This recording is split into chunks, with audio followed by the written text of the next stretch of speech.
નવસારી જિલ્લામાં ઉપરવાસમાં ભારે વરસાદ બાદ પૂર્ણા, અંબિકા તથા કાવેરી નદીમાં આવેલા ઘોડાપૂરની સ્થિતિ સર્જાઈ છે। ત્યારે ચોવીલી ગામના આહિર ભેંસ ચરાવવા માટે ગયા બાદ પાણીમાં ફસાઈ ગયો હતો, ત્યારે તેને રેસ્ક્યુ કરી બચાવી લેવામાં આવ્યો હતો। નવસારી સરકારી તંત્ર દ્વારા નદીના પટના વિસ્તારોમાં એલર્ટ આપવામાં આવ્યું ન હતું, જેને કારણે આવી પરિસ્થિતિનું નિર્માણ થયું હતું।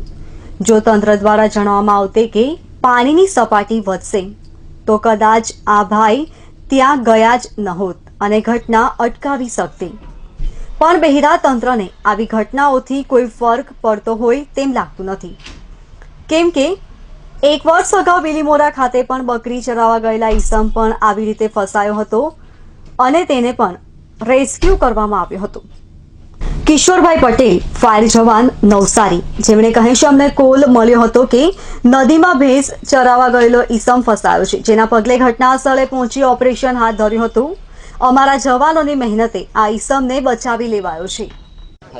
ગ્રામ્ય મામલતદાર સાહેબ તરફથી લગભગ 12 વાગે કોલ આવ્યો કે પૂના નદીની અંદર રામલા મોરા વિસ્તારની અંદર કંઈક ભાઈ પાણીની અંદર ફસાયેલા છે।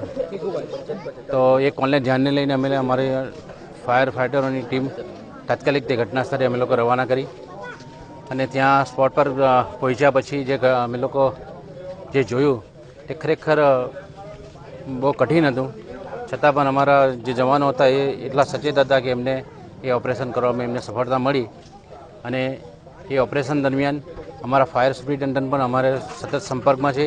એક મિનિટે એ અમારા પર નજર છે એમની અને એ ઓપરેશન પાર પાડેલ છે, જેને અમને આનંદ